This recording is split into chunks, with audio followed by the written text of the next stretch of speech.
Good morning student. In class 3 subject maths हमारा जो revision work है वो कंटिन्यू है और आज के इस रिवीजन में हम देखेंगे चैप्टर 7 फ्रैक्शन। बच्चों ये फ्रैक्शन जो चैप्टर है बहुत ही इंटरेस्टिंग है।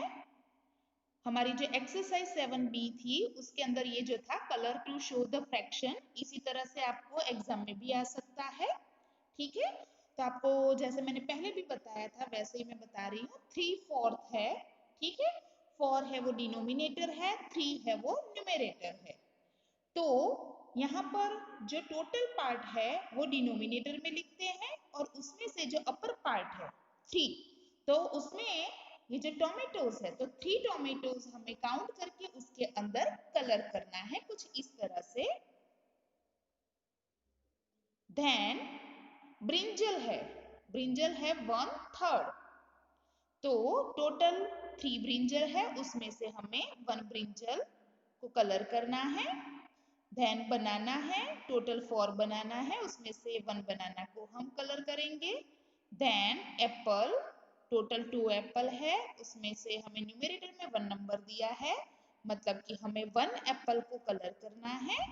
टोटल 3 ऑरेंज है, डिनोमिनेटर में हम टोटल नंबर 3 लिखेंगे और उसमें 2 ऑरेंजेस को कलर करेंगे क्योंकि न्यूमेरेटर में 2 लिखा है। समझ में आ गया? ये जो है वो टॉपिक है colour to show the fraction. इस तरह से फ्रैक्शन दिए गए होंगे और ऑब्जेक्ट्स दिए गए होंगे। ठीक है, आपको ऊपर जो न्यूमेरेटर है वो नंबर देख करके उतने ऑब्जेक्ट में कलर करना होगा। उसके बाद है write to fraction for each, one has been done for you. 3/5 and 2/5. 3/5 is pink and 2/5 is not pink. Total जो फ्रैक्शन नंबर है, ठीक है, वो डिनोमिनेटर में लिखेंगे तो 5 तो सेम ही आएगा, लेकिन जो कलर्ड है वो अपर पार्ट में लिखेंगे। तो वहां पर लिखा है 3/5 इज पिंक, मतलब कि 3 को कलर किया है, एंड 2/5 इज नॉट पिंक, 2 है वो पिंक नहीं है। बी में है टोटल 6, तो डिनोमिनेटर में दोनों में 6 आएगा, लेकिन 3 is blue and 3 is not blue. See total जो है वो 9 है और 3 is green and 6 is not green, तो डिनोमिनेटर में 9 लिखेंगे। न्यूमेरेटर में जितने ग्रीन हैं तो 3 ग्रीन है और 6 ग्रीन नहीं है।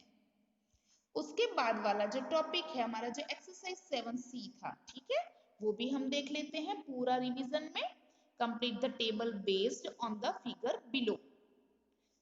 अब इसमें जो total A B C D E और F है उसके जो फिगर्स लिखे हैं, नंबर ऑफ शेडेड पार्ट वो न्यूमेरेटर में लिखेंगे, number of parts in all, total parts है वो डिनोमिनेटर में लिखेंगे और फ्रैक्शन ऑफ शेडेड पार्ट्स, ठीक है, वो एज ए फ्रैक्शन में लिखेंगे। तो फर्स्ट वन किया हुआ है।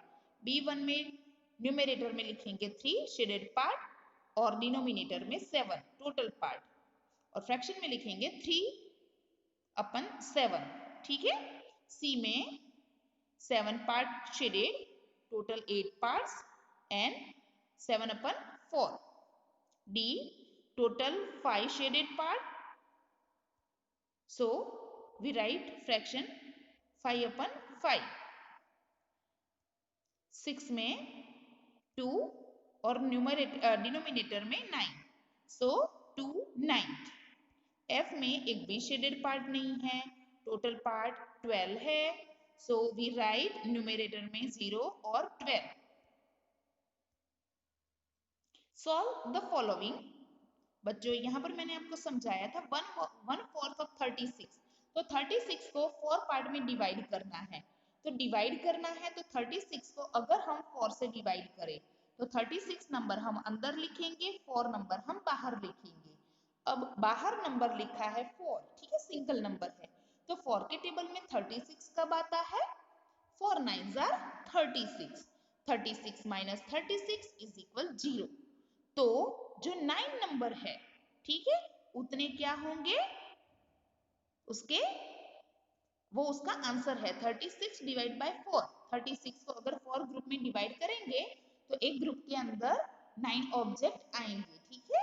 तो 1/4 ऑफ 36 इज इक्वल 9। 1/3 ऑफ 18 मतलब 18 का थर्ड पार्ट, तो 18 नंबर है वो 3 ग्रुप में डिवाइड करना है।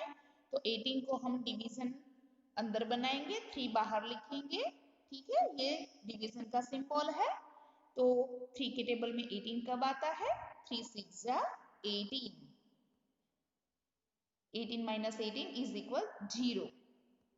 तो 18 डिवाइड बाय 3 करेंगे, आंसर आएगा 6। देन 1/2 ऑफ 16, ये तो आपको पता ही है कि 16 के हाफ होते हैं 8। तो हम क्या करेंगे?